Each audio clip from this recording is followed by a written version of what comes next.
বিসমিল্লাহির রহমানির রহিম। আসসালামু আলাইকুম। জনাদার রান্নাঘর থেকে সবাইকে জানাচ্ছি শুভেচ্ছা। আশা করি সবাই ভালো আছেন। আজকে যে রেসিপিটি করব, একটা ডিমের রেসিপি করব, ডিম আর মসুরির ডাল দিয়ে। এখানে আমি 4টা ডিম সিদ্ধ নিয়ে নিয়েছি, আর এটা এখন আমি গ্রেট করে নেব। চিকন দিক থেকে গ্রেট করব। ডিম যদি মানে একটু বড় বড় দানা থাকে, মোটা থাকে, তাহলে হয় কি ভাজার সময় অনেক ছিটে ফুটে যায়। এজন্য এটা খেয়াল রাখবেন। ডিমটা যখন আপনারা গ্রেট করবেন, ডিমটা খুব জোরে করবেন না, করলে হয় কি ভেঙে একেবারে নষ্ট হয়ে যায়। এই যে একটু আঙ্গুল 3-4 আঙ্গুল দিয়ে এইভাবে ধরে, এই যে এইভাবে আস্তে আস্তে আস্তে আস্তে গ্রেটটা করবেন, একটু ঘুরিয়ে নেবেন। এমন করলে আর মানে ওরকম হয় না।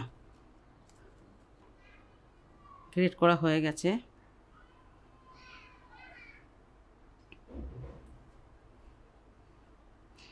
এখানে আমি আধা কাপ ডাল ব্লেন্ড করে নিয়েছি। বেটে নিলে ভালো হয়, শুকনো শুকনো হয়। আর যতটা পারবেন শুকনো করে ব্লেন্ডটা করবেন।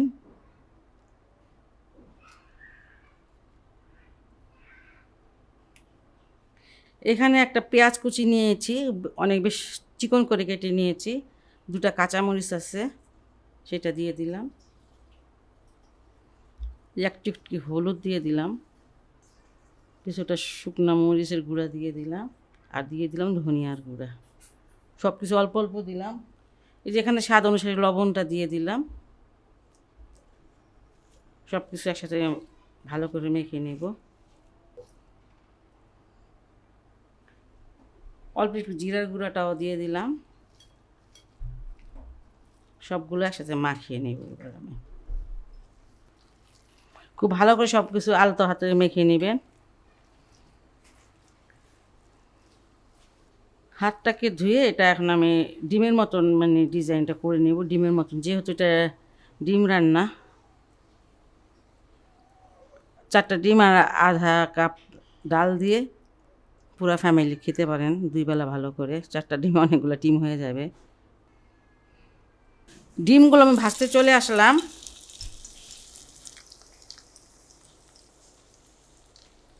আমি ডিমগুলো একটু বড় বড় করে বানিয়েছি, আর একটু ছোটো করে করে বানানো যায়।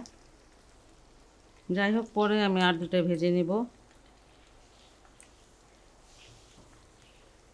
এই ডিমগুলো আমি ভেজে নিয়েছি। আর উল্টাতে ভালোভাবে একদিক ভাজা না হলে উল্টাতে যাবেন না। আমার একদিক যখন ভাজা হয়েছে তখন আমি অন্য দিক উল্টিয়ে দিয়েছি। এই যে দেখেন, 2 দিকে সমানভাবে ভেজে নিয়েছি। ওই তেলেই কিছুটা তেল আমি দিয়ে দিলাম। পেঁয়াজ দিয়ে দিচ্ছি এখন। একটু বড় সাইজের একটা পেঁয়াজ কুচি দিয়ে দিলাম।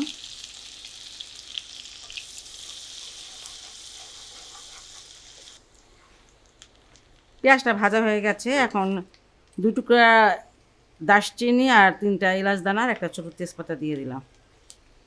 এখানে 1 টেবিল চামচ আদা আর রসুনের পেস্ট মিলে আছে, সেটাকে দিয়ে দিলাম।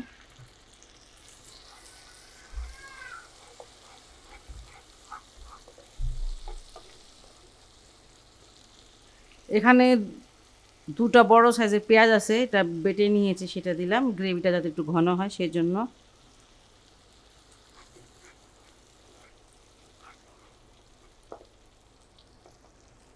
এখানে হলুদের গুঁড়া আধা চামচ দিলাম, মরিচের গুঁড়াটা 1 চামচ, ধনিয়ার গুঁড়াটাও 1 চামচ,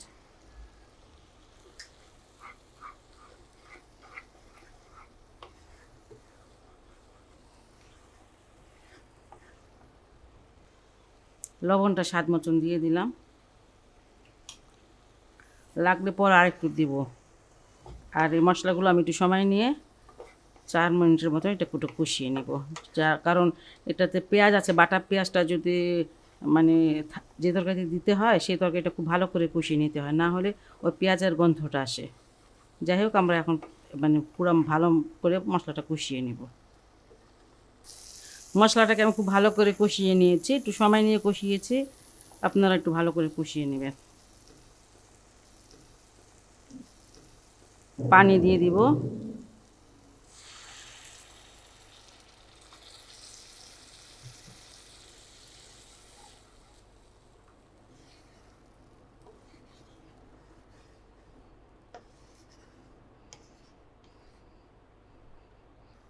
ঝোলটা আমার বলক এসে পড়েছে, আর আমি এখন এই ডিমগুলো দিয়ে দিব।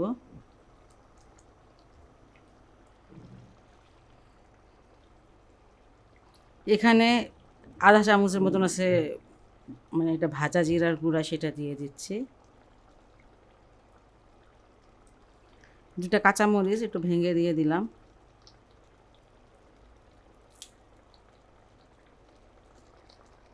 এই যে হাতল ধরে একটু ঝাঁকিয়ে দিবেন।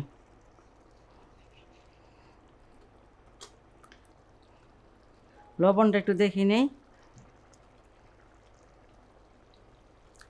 লবণ ঠিক আছে। এটা ঢাকা লাগবে না, কারণ এটা সিদ্ধ হওয়ার কিচ্ছু নাই। আঁচটা এই মুহূর্তে একটু কমিয়ে দিব, কমিয়ে আমি 4-5 মিনিট একটু রান্না করে নেব। আঁচটা একদম কমিয়ে দিলাম। ডিমের তরকারিটা আমার হয়ে গেছে, দেখতে পাচ্ছেন এটা লুকটা কত সুন্দর আসছে। খুবই মজাদার একটি তরকারি, আপনারা বাসায় অবশ্যই ট্রাই করতে পারেন। আমরা ডিম সবসময়ই খাই। এভাবে একদিন একটু রান্না করে দেখবেন কেমন হয়, তারপর আমাকে জানাবেন। যদি আমার রেসিপিটা আপনাদের ভালো লাগে তাহলে অবশ্যই অবশ্যই আমার চ্যানেলকে লাইক করবেন, সাবস্ক্রাইব করবেন। সবাই ভালো থাকুন, সুস্থ থাকুন, নিরাপদে থাকুন, এই দোয়া করি। আল্লাহ হাফেজ।